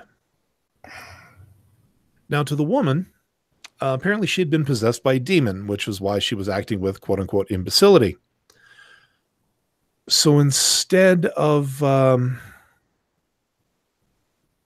let's see. Yeah. So they shaved her head, as per this so-called doctor. And she was allowed to eat her usual food again, so she went back on garlic and started getting worse. So the physician said, "Oh, she must be possessed by a devil." So therefore he took a razor, made a deep cruciform incision on her head, peeled off the skin at the middle of the incision until the bone of the skull was exposed, and rubbed it with salt. The woman died. Imagine that. Yeah. Now, keep in mind, I say this is a Muslim doctor, and we are talking, this is medieval times. Mm-hmm. This is back when the roles were largely reversed, where the Middle Eastern world, the Muslim world, was known for things like chemistry, mathematics, science, astronomy, language. Yes. There is a reason why the Muslim world at one time was considered the epitome of the storehouse of scientific knowledge of humanity. And right up until, let's see, I think it was 1100, where they're sort of the religious renaissance, if you will. Not a renaissance in a good way, but that's where they started saying that this is haram. This is not of Islam. And then things kind of started going downhill after that. Let's see. Just trying to spectacle talking. Yeah, while you're looking that up, by the way, Stephanie, would you let me know which doctor you're referring to? Yeah, Stephanie's saying he was actually the most respected Muslim doctor in the world, and his book was textbook that was used for a long time. Just let us know who that was. If this is the same guy that I'm talking about, I am very curious about this too. I didn't see a name in this case, but it just goes to show. And this one stuck with me for years about, religion getting in the way of medical science. It's like there are no demons. There are no evil spirits. There are no devils. None of that. They don't exist. And the fact that people are still able to do it today, the fact that you've got faith healers out there, the fact that you've got people saying, my Holy Spirit water. And I'll tell you, that guy and people like him sometimes make me wonder why we do this. Because these guys have been beaten down, discredited, dissed, and dismissed. Like, these guys are like they're the top two of, R and Raw's Pratt list. If you have any idea what I'm talking about. Yep. But they're still here. Well, What does it take? Not only that, it's dangerous. Telling somebody that their blood pressure, is suddenly going to be back to normal. They, throw away your pills and have some faith. That can kill you. Yeah, you know what? I went off my blood pressure pills for a week. You know what happened? Or actually, no, I went off them for about 2 months. You know what happened? I damn near had a stroke. Mm-hmm. Yeah. And Dallin, you had pointed out that this upcoming Tuesday, there's going to be somebody on Dr. Phil's show. Yes. Now, say what you will about Phil McGraw. At least this time, I think he did something right. And I've talked about this lady a few times, Jillian Epperly. Jilly's Juice. I've mentioned this before. This is the lady that claims that her mixture of fermented cabbage and salt water, which makes you waterfall, i.e. heavy projectile diarrhea, can regenerate organs, regrow limbs, cure cancer, because cancer is nothing more than a fungus called candida. Yeah. And I mentioned a YouTuber by the name of Jeff Holiday who did a 3-part series on her because her magic formula has killed 2 people that I know of. One of whom drank it as a last-ditch effort because it turns out he was a terminal cancer patient and figured he had nothing to lose. Yeah. And while that is true, his last weeks from drinking that stuff, he lived in agony, according to his wife. Yeah. I will find the teaser for that because it was on YouTube. I think you linked me to it. I did. Okay. I'll refine that and I will put it in the show notes and I'll make sure that it's also linked over on the Facebook page for us, which gives you an excuse to check that out. But needless to say, so somebody got wind, or somebody in Hollywood got wind of Jeff's expose on this person and invited him down to Hollywood to be on the Dr. Phil show so that he could face to face with this murdering bitch. Funny, I'm getting cable in my house for the first time in about 8 years as of tomorrow. It means I'll actually be able to catch this.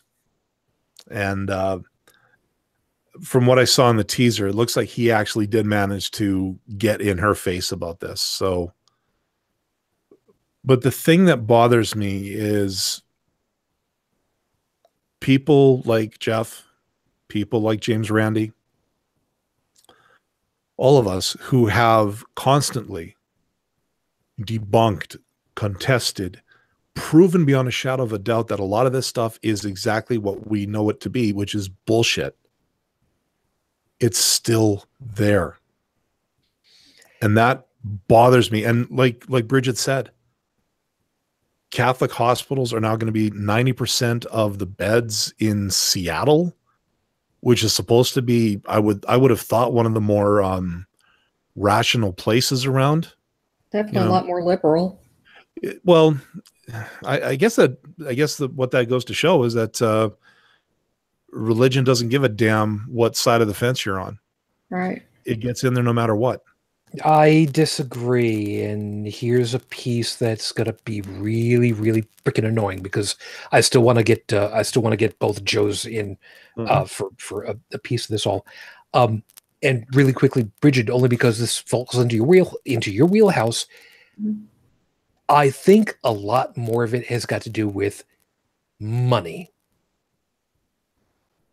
It depends. If you're talking about people in Congress, yes. It's all about greed, corporations, capitalism. Capitalism inherently hurts, the poor, poorest people in a population. But the other side of that, though, is, what Pence did as far as abortion bills go in requiring doctors to lie to their patients. And, threatening to have their licenses pulled if they did not. And so if they knew that a fetus was, had severe birth defects and they thought that would cause a woman to seek an abortion, they had to lie to her and act like everything was normal. Which, to put it mildly, is unethical in the extreme. Yes. Now, where I was going with the money part is Catholic health services of various names or whatever you want to call it. They typically have the backing. I would assume. I can't. The church. Okay, I would assume. I don't know that one for absolute, and I can't quote anything, but I would assume simply because that would mean that they would have a storehouse of a lot of money where they could run at a deficit, which a lot of hospitals do, unfortunately, especially county hospitals. Yeah. And they have a storehouse of a lot of money behind them, so they can then scoop up and buy whatever they want because they have effectively unlimited funds, and then they can dictate health services however the hell they want at that point. And that's what they're doing. We're even seeing some of the smaller Catholic systems merge. Because that's the capitalist system. Mm-hmm. Now, Joe, I want to get you guys in here, especially a lot more because, we're coming on the last bit of it all. So here's kind of where I think that you guys would benefit most of getting through here at this point. The biggest problem that we end up with, as Dylan was talking about, with these people who have got these miracle cures, these health shakes. And I will admit, Fuji and I did ask one of the nurses at one point because it was asked, the idea of having specifically pomegranate juice to help with cancer to try to alleviate it. And we were told, by the nurse, who was a wonderful nurse, by the way, no, this is crap. This stuff doesn't work. Where I want to end up going with you guys to kind of get us through the end of it all is the last ditch efforts, the hope against hope, the fight against the very last vestiges of an unwinnable fight. That is the hardest part to have to deal with, because you've got to deal with somebody who is hoping that they will be able to get through something that is an unwinnable fight. And Joseph, I want to give you the first chance on this one, because you, of all of us, have railed on many an occasion about trying to get through whatever programming that people have had that we know full well is just not going to serve you. Well, there's something absent from all of these discussions is an actual understanding of what cancer is. And I find that's important to everything to do with it. I mean, even with closure. Because, cancer is basically a cell, a defective cell, reproducing itself to infinity. And and that's basically it. You know, it has different, the form of the defect may be different from case to case, and the location of it may be different, but it's essentially the same thing. And, you know, when a doctor's telling you that no recovery is possible, like, we can't stop this, I think the understanding that you've got somebody whose body is actually destroying itself is important too, for the doctor's role in it, for the illness's role. We need to be better educated about this, and that in itself is going to leave less opening for these false hopes and these false cures and all this shit that people try to sell victims of the illness.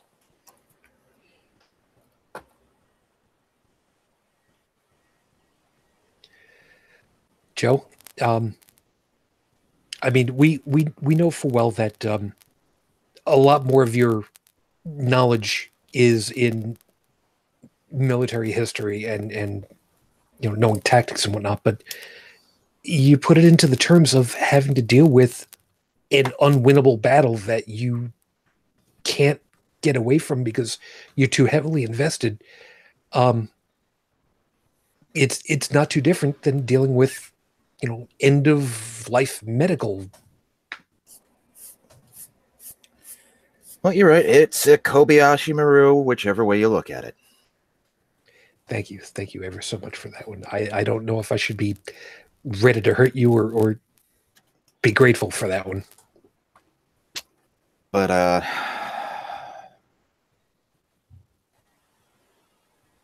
well, at least in the Kobayashi Maru, there was a possibility of cheating. Unfortunately, that's only good once.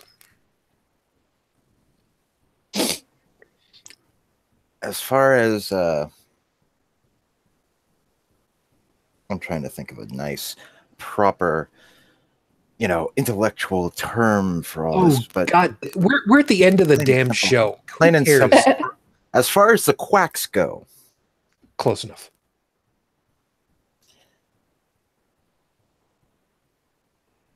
All I can say is, isn't there something better you could be doing with your time?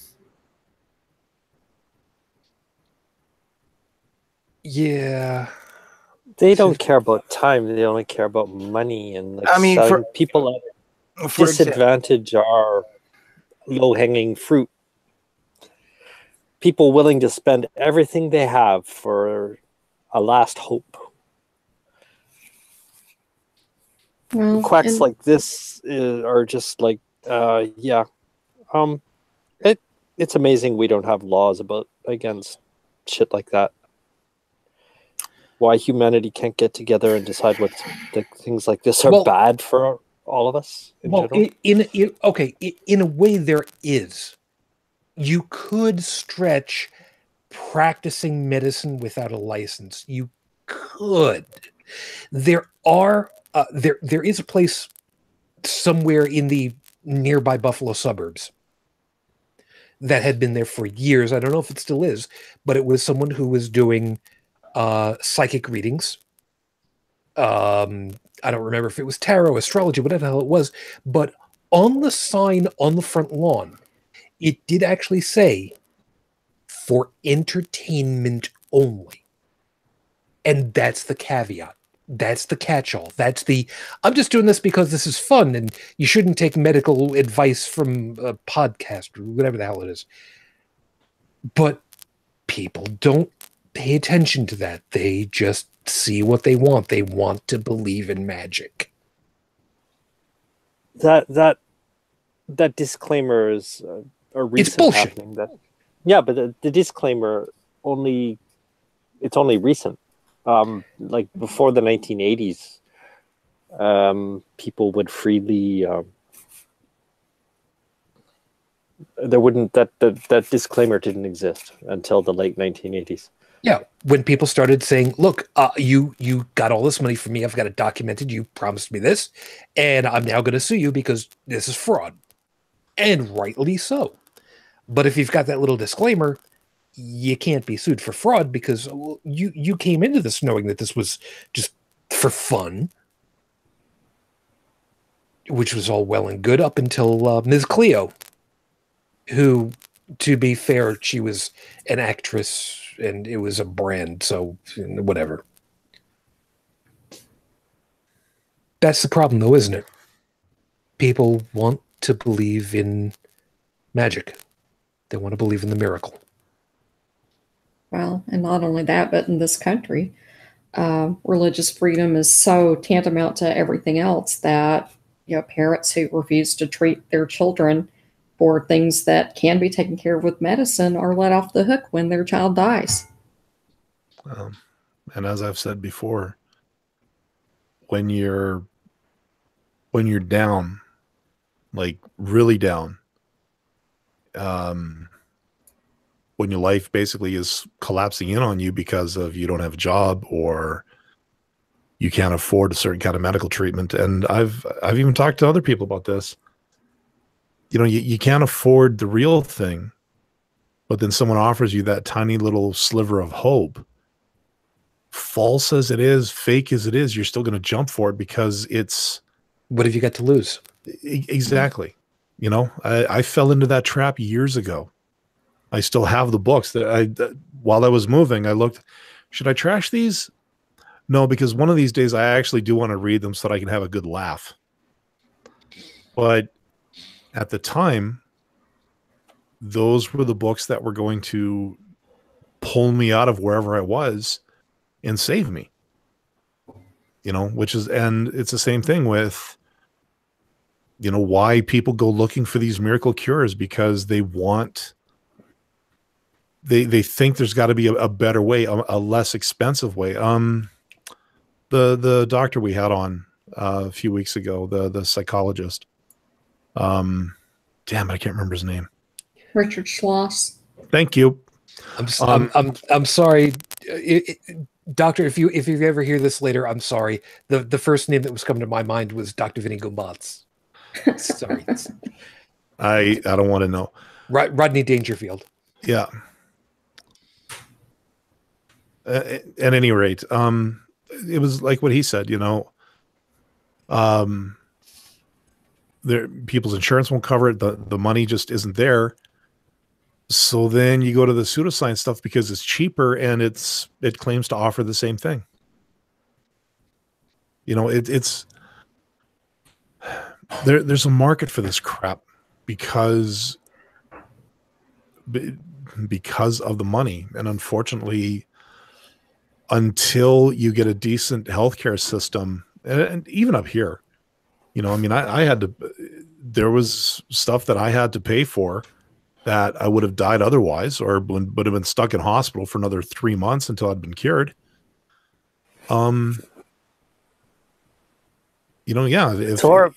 If they told me that there was a cheaper way, I would have taken it. It's horribly complex because you've also got the high cost, the often unjustifiable high cost of care that's also giving these guys a market. Mm-hmm. Mm-hmm. Mm-hmm. And as far as to how much of a difference is there monetarily in the U.S., something that I was actually discussing with some folks earlier today. 5, I forget exactly what they're called, but you can now get insulin syringes that have replaceable tips, and you can set it for how much it's supposed to be delivered. Pull back, set an automated plunger for cats, because there's the context. A 5-pack of these here in the U.S., $600 with a script. Across the border into Canada, over the counter, exact same product for roughly 110 Canadian, which after the conversion comes out to roughly $85 US, roughly. Exact same product. Now, I'm putting that into place because price-wise, medicine is very expensive in a lot of ways here. And because of that, if somebody says, I can save your life for not the $20,000 that it's going to cost you over this week, for a couple $100, and then you'll be right as rain. You can see why that's appealing. Yep. Especially if somebody wants to say, look, this is something that big name research house isn't going to tell you about because, well, they would be out of business. And then feeding into the fear and the uncertainty, Yeah, and the doubt. and I was reading something somewhere about the whole. Basically, the comment section was filled with nothing but big pharma. Yeah. Mm-hmm. You know what I mean? This is stuff that's been debunked so many times, but people just keep on pushing it, and people just keep on eating it up. And I don't know. Between fear mongering, religion, and all the other things that are just continuously duping people into making extremely stupid choices. What is big pharma? It's the conspiracy Pharmaceutical that, companies. yeah, the big conspiracy that there's no profit in a cure. They're saying that large pharmaceutical companies already have the cure for cancer and everything else, but they're holding it back because it's easier to milk people for millions of dollars on treatment, because if they get the cure, well, then they don't need the medicine anymore. Yeah, once again, there's a grain of truth in all that, especially where research is concerned. I mean, certain pharmaceutical companies are not directing their research to non-profitable, quote unquote, areas. But yeah, but we to had, say that they already have the cure, no, that's Well, we had Andrew Torres on here a while ago to talk about that, and I think it was Andrew Torres. Yeah, and he had said that, like, if this conspiracy was there, it would have to touch so many people over so many years. It's like logistically impossible to pull off. Mm-hmm. It's like everything in the economy. It's not a conspiracy. It's individual choices, and yeah, it can come down to greed or whatever. Everybody's concerned about their own personal comfort. But it's the market that allows this. I mean, high prices wouldn't exist if people couldn't pay them, if somebody wasn't paying them.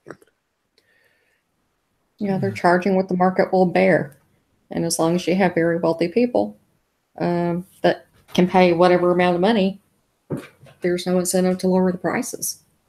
Well, I'd like to meet the person who's able to pay for a weekly uninsured hit of daptomycin at full price and steal his wallet. Go check with the people, the heirs of Sam Walton. They could do it. CEO of Apple, he could do it. Yeah, exactly. And just so you guys know, that's the antibiotic I was on. Mm-hmm. Even with copay, I was still paying close to $2,000 a week. My credit cards are going to be screaming for years for me to pay this off. Mm-hmm. And that's the same thing at work there. It's just a question of convenience. I mean, you go to the politicians, well, they're going to go to the pharmaceutical companies. They're going to take the most they can from the fewest amount of people. The politicians are going to do the same thing. That's how it works. And there's no safeguard against that, and there's no thought behind it. And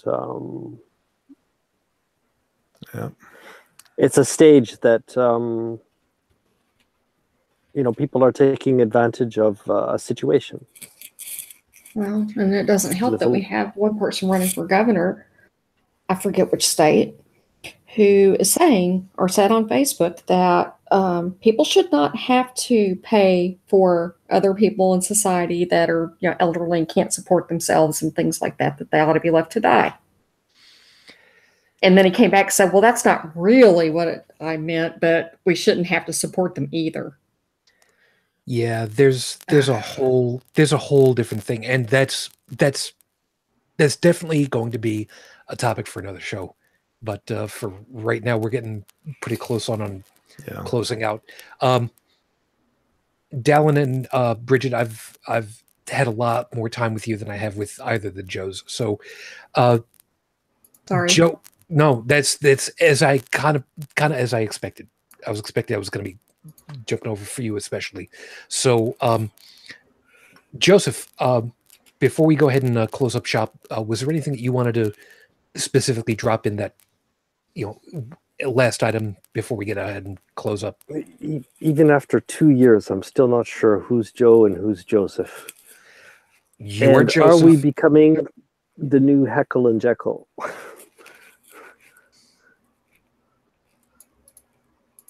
I'm not even. No, you're Joseph. He's Joe, or Joey. Okay.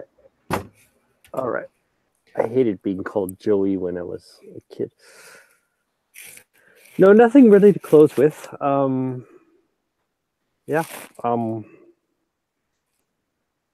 That's okay. Yeah, I know. Once again, what I said during the show requires a lot of unpackaging, but that I didn't do. But maybe one day we'll have time for that. Yeah, I got 36 hours next week. We'll see what happens. Joey, like I said, anything that you wanted to drop in at this point that you otherwise hadn't? To be perfectly honest, I think I covered everything that I had in relation to what we're actually doing. Okay. Okay. I will say that translation of Japanese to English, Japanese from, let's see, roughly about 40 years ago, is difficult. Okay. Furui Nihongo. Yes, that's Japanese in Japanese. What that's it's a few months. I don't know any further than that. So okay, my expertise with Japanese is limited to sushi. There's nothing wrong with that. If you can send me that, Joey, maybe I can see what I can. Oh no, I for years. I still can't figure it out. I already finished. It just took fucking forever. Okay, all right, good enough. And just on the off chance, Bridget or Dallin, was this something that you think really needs to be dropped in at this point? Abortion does not cause breast cancer. Thank you. You're welcome. Nice and simple. Vaccines do not cause autism. Salt water is a great laxative, but that's about it. Good enough. All right, so let me go ahead and drop for you guys because I actually remembered dried blood.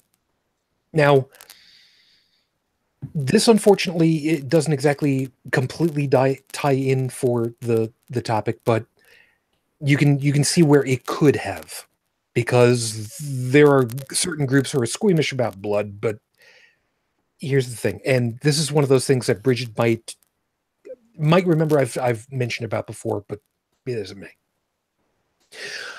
Amongst the various people that I know and have had the opportunity of meeting at various times specifically at Anthrocon, and yes, I'm talking about those freaky furry artist type people.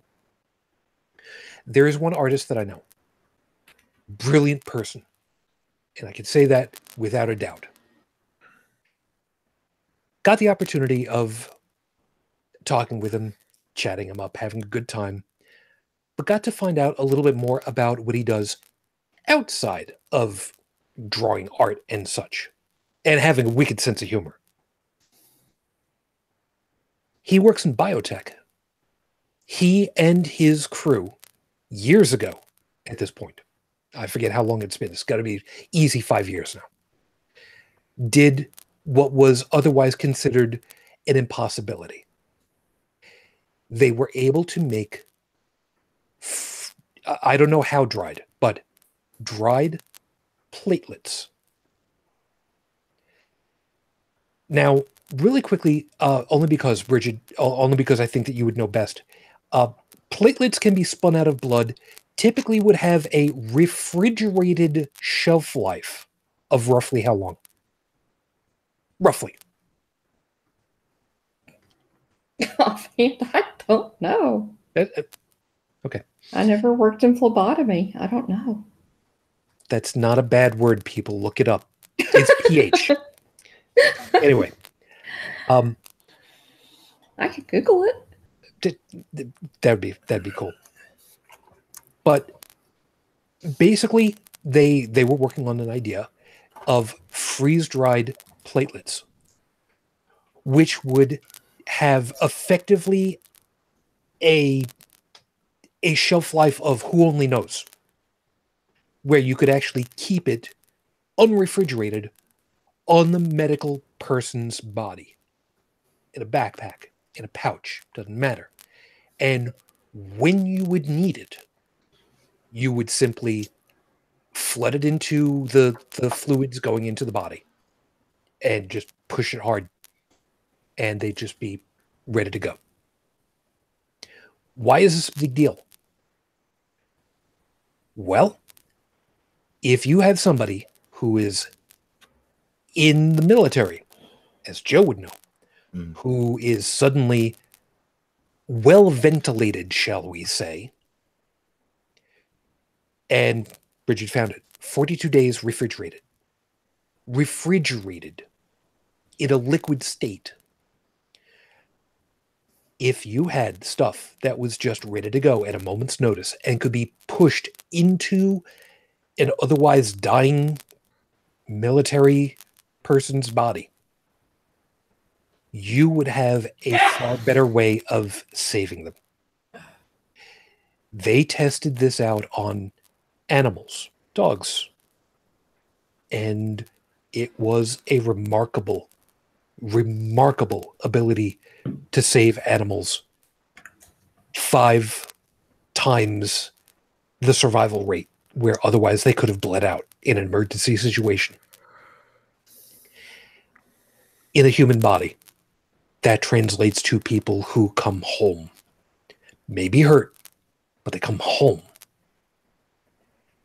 And this was something that his group was basically told, you're not going to be able to do this. This can't be done.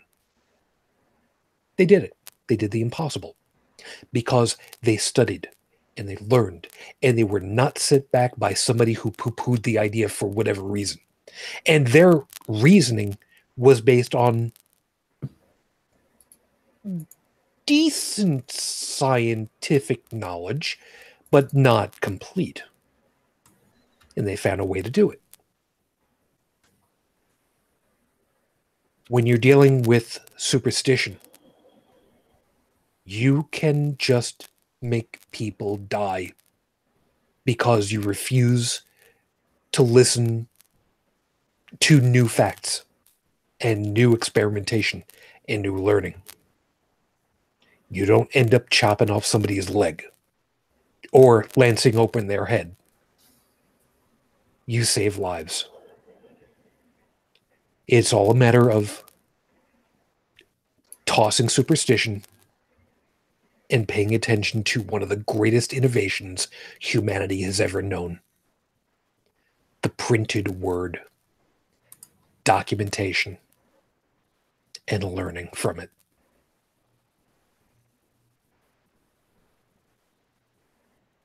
Please try to remember.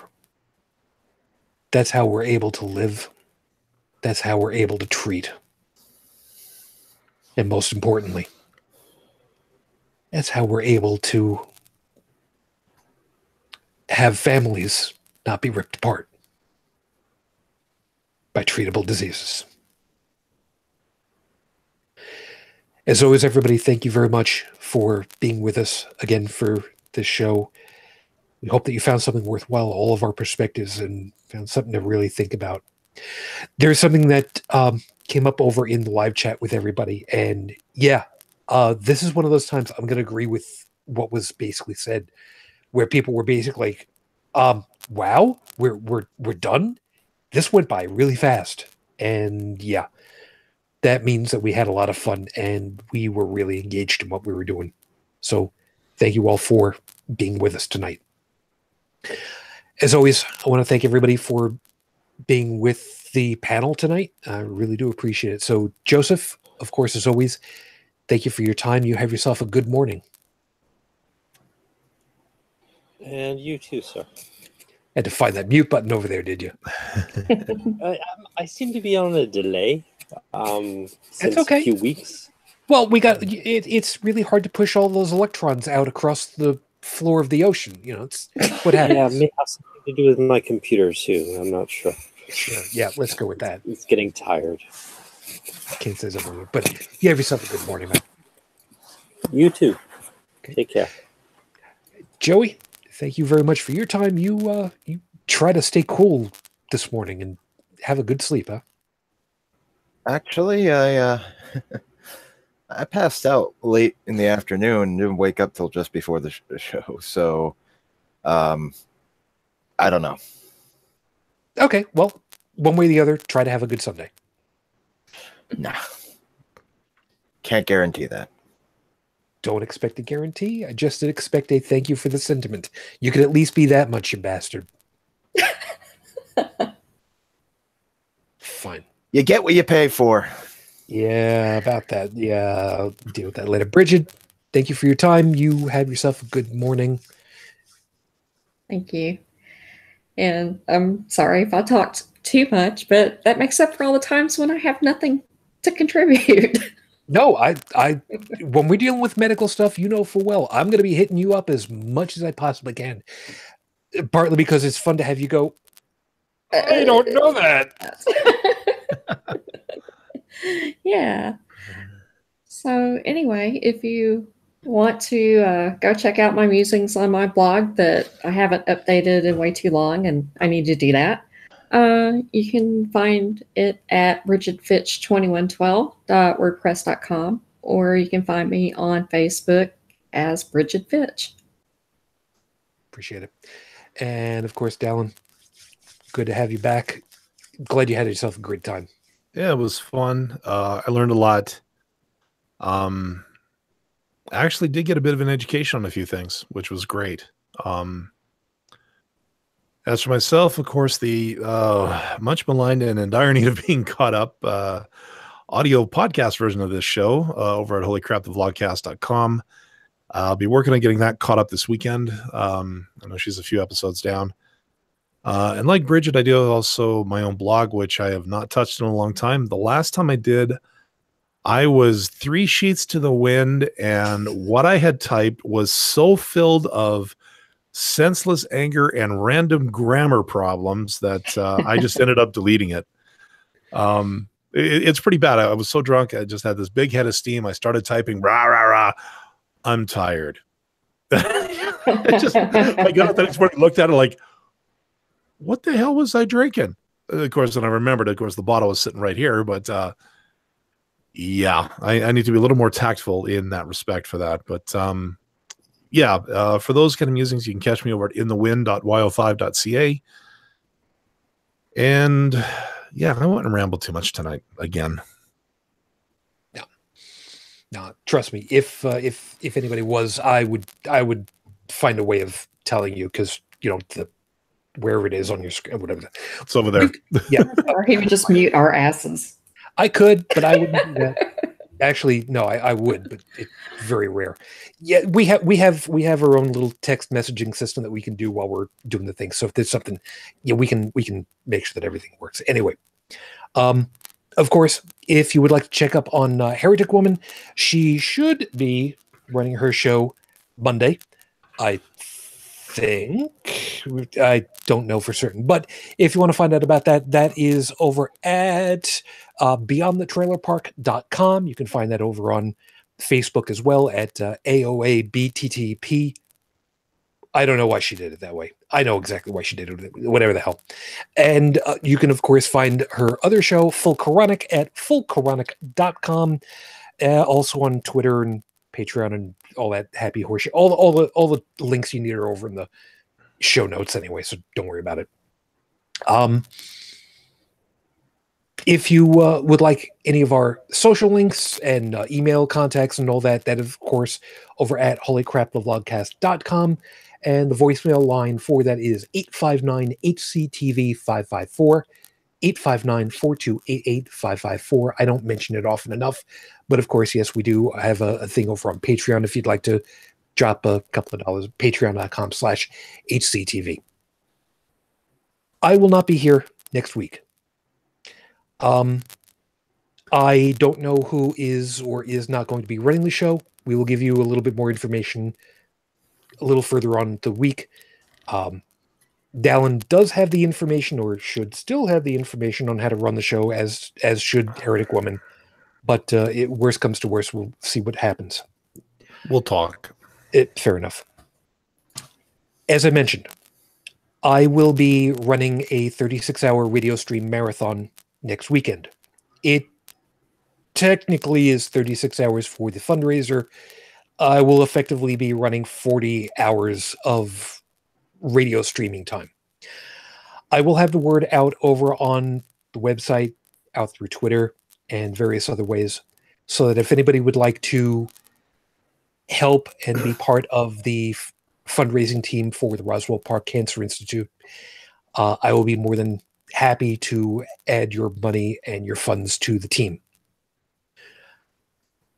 I've been running this team since the year that my wife passed. She did not get to see our first run, and she hated the name of the team, but the name stuck.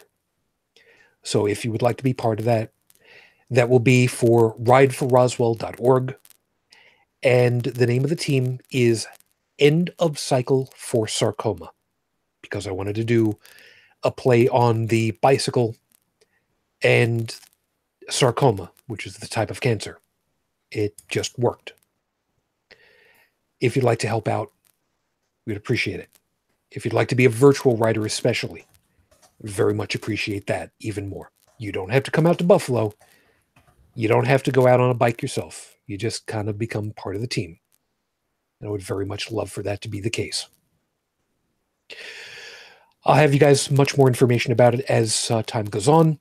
But regardless, if you have a Wi-Fi connection, if you have a network connection, you'll be able to listen in and request music. And we'll see what comes up from that. No matter what, thank you guys. Regardless, I will see you in 2 weeks. Until the next time we get together, everyone, please, of course, stay safe. I will see you then. Have a good Memorial Day weekend, because I ain't going to see you otherwise. Until then, as always, I wish you the peace I no longer have. I wish you the strength that I've learned. I wish you well. Till the next time.